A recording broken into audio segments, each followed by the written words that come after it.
Começa agora Evangelho Online.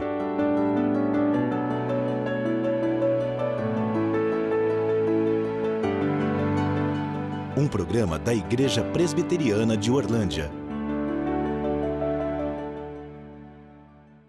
Olá, amigos do Orlândia Online. Com prazer, estamos de volta a mais um programa Evangelho Online, trazendo a mensagem de Deus a você.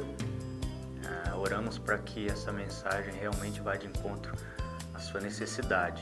Hoje nós vamos tratar o seguinte tema: o amor que supera o ego. De acordo com esse tema, nós vamos estudar um pouco a história de Jonas, o profeta Jonas, famoso, conhecido pela sua fuga ao chamado de Deus. Nós vamos trabalhar um pouco esse tema em cima da história de Jonas. Nós vamos agora para uma breve chamada do programa Cada Dia e nós já voltamos com a mensagem que Deus preparou para nós. Até mais. Como construir um casamento feliz e saudável. Na série de DVDs Casamento, um Mistério Divino, Hernandes Dias Lopes analisa o relacionamento conjugal em 4 volumes. Cada DVD contém uma mensagem. Adquira de segunda a sexta-feira pelos telefones 0800 119 105 ou 19 3741 3003. Também pelo site www.lojalpc.org.br. Transforme sua família com o DVD Casamento, um Mistério Divino. A história de Jonas é uma história intrigante, curiosa, mas uma história que tem aplicações muito fabulosas, muito maravilhosas à nossa vida. O amor que supera o ego, esse tema, tem tudo a ver com a história desse profeta muito importante na história da Bíblia. Apesar da sua fama, da sua má fama, a sua história traz uma grande aplicação para nossas vidas, como toda a Bíblia traz em si. Mas principalmente Jonas, o livro de Jonas, né? Um livro pequeno até, e acaba como se fosse uma novela, como se tivesse um próximo capítulo, né? Jonas não é um livro que encerra, mas ele dá a entender que vai continuar. Mas é interessante como encerra o livro de Jonas, né? Ele encerra com Jonas embaixo de uma planta, onde Deus havia feito nascer por cima dele. E essa planta, no dia seguinte, ela morre. Deus manda lá um vermezinho, uma lagarta, uma coisinha lá, que mexe lá na raiz da planta e mata a planta. E então o profeta se vê sem aquela sombra maravilhosa e ele começa a resmungar contra Deus, porque ele perdeu sua sombra, né? Porque agora ele está tomando aquele sol escaldante na cabeça. E aí Deus fala uma coisa interessante a Jonas: olha, você teve pena da planta que não te custou nada, que você não fez nascer, né? E não terei eu, diz o Senhor, né, pena dos ninivitas, né? Uma cidade com mais de 120 mil pessoas, e Deus coloca inclusive muitos animais. Não terei pena eu dessas pessoas, sendo que você teve pena de uma árvore, de uma planta. Essa história fala praticamente de um ego muito grande de Jonas para com a sua nação, a nação de Israel. Jonas era um profeta de Israel, um profeta judeu, e sabia que o reino da Síria, que era o reino dominante na época, logo iria dominar Israel, e isso era questão de tempo. E Jonas, sabendo disso, ele tinha uma mágoa muito grande, um ódio até muito grande dos ninivitas, que era a capital do reino da Síria. E a última coisa que ele esperava talvez na vida fosse que Deus mandasse que ele fosse até Nínive pregar àquele povo. Ele estava acostumado a profetizar, mas entre o povo mesmo de Israel, né, eu nunca imaginava talvez que Deus mandasse ele pregar uma nação estranha, e muito menos uma nação que estivesse para dominar o seu próprio povo. Mas Deus faz esse chamado a Jonas, fala, olha, eu quero que você vá pregar em Nínive, arrependimento aos ninivitas, aquele povo que eu preciso que você vá e pregue e profetize arrependimento a eles. E Jonas, não querendo isso, né, com o ego muito grande, né, o ego judeu, o ego de profeta, de não querer realmente que aquele povo se arrependa, ele tenta fugir de Deus. Em vez de ir para Nínive, ele vai para Tarsis, um caminho totalmente oposto. E durante todo esse processo, nós conhecemos mais ou menos a história.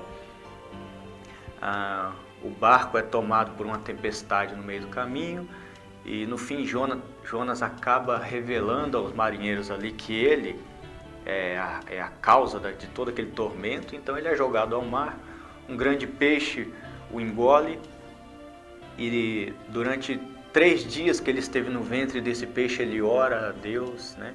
Mostra ali um arrependimento e o peixe o cospe, né? O vomita, né? Numa praia próximo ali a Nínive. E ali então, né, Deus faz novamente o chamado a Jonas e ele segue para Nínive. Mas é interessante que ele segue a Nínive para pregar, mas mesmo assim nervoso. Ele vai pregar e prega o arrependimento de uma forma até muito resumida e muito raivosa, né? Ele diz que Nínive sucumbirá, né, dentro de pouco tempo se eles não se arrependerem, e faz aquela pregação apressada, aquela pregação sem nenhuma misericórdia, e se assenta para esperar simplesmente descer fogo do céu para consumir aquelas pessoas. Mas para surpresa de Jonas, o amor de Deus supera o seu ego. Para surpresa dele, todos se arrependem. Uma nação estranha que ele nunca imaginava. Todos se arrependem e chega inclusive até o rei. O rei se arrepende também. E todos eles reconhecem que são pecadores e que são dependentes de Deus. Deus usou até mesmo aquela pregação mal feita de Jonas para, com o seu amor, resgatar aquela nação estranha naquela época para Jonas. É muito interessante porque é uma aplicação que vem direto aos nossos corações, né? O amor de Deus sempre superou o ego de qualquer um de nós. Jesus nos chamou para pregar arrependimento a qualquer pessoa. Muitas vezes, até mesmo pastores e líderes, até mesmo nós, cristãos, nos prendemos atrás de uma religião ou atrás de uma igreja, né? Ou atrás de uma tradição para não alcançarmos outras pessoas.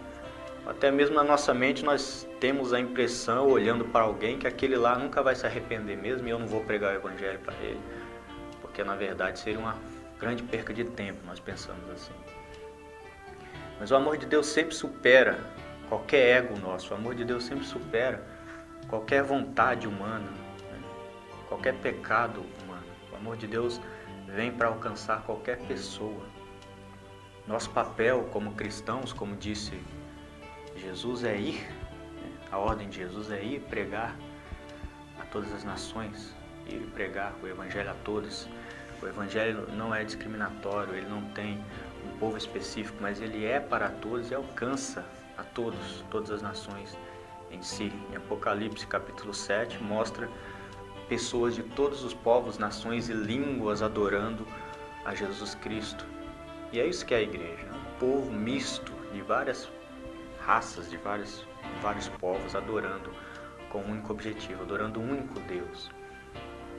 O amor de Deus sempre supera, sempre vai superar o ego humano, sempre vai superar nossos pecados. Nós não devemos esquecer disso, que da mesma forma que nós, cristãos, fomos alcançados, outras pessoas que ainda não foram alcançadas pelo evangelho podem igualmente serem alcançadas pelo amor de Deus. Nós, como profetas de Deus, temos que proclamar. A minha mensagem a você que de alguma forma não conhece o Evangelho do Senhor Jesus é que Jesus morreu pelos meus pecados. E que Ele voltará um dia para levar consigo a sua igreja, aqueles que realmente se arrependeram e se reconheceram como pecadores. Reconheça-se como pecador, coloque-se diante de Jesus Cristo, reconheça-o como seu único e suficiente Salvador e seja bem-vindo a esse corpo de Cristo, a essa igreja, não uma igreja visível, mas uma igreja invisível que está em todos os lugares do mundo, uma igreja que é do Senhor Jesus, uma igreja que Ele ama, uma igreja que Ele morreu, que Ele deu sua vida para salvar. Que Deus abençoe você. Nós nos vemos no próximo programa, Deus permitindo. Até lá. Jesus disse: Ide e faça discípulos. E se ide, parecesse menos com isto e mais com isso.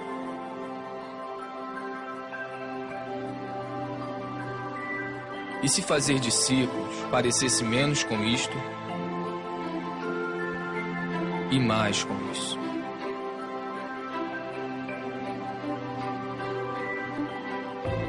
E se fazer menos eventos, encontros, prédios e grandes produções significasse menos estresse, despesas, dívidas, reuniões e angariações de fundo, nós seríamos mais livres para experimentar o seu amor, amá-lo, amar o próximo, libertar, servir, enviar.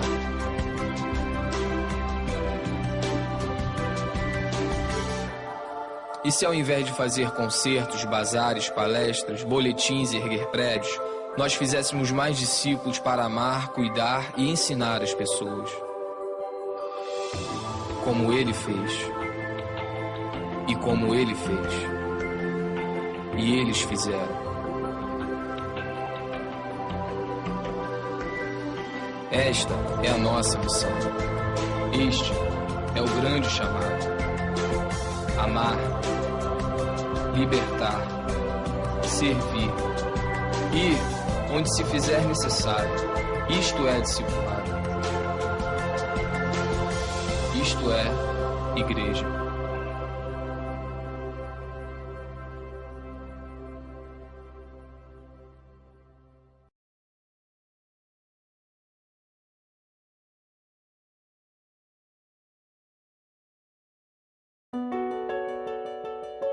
Você assistiu Evangelho Online.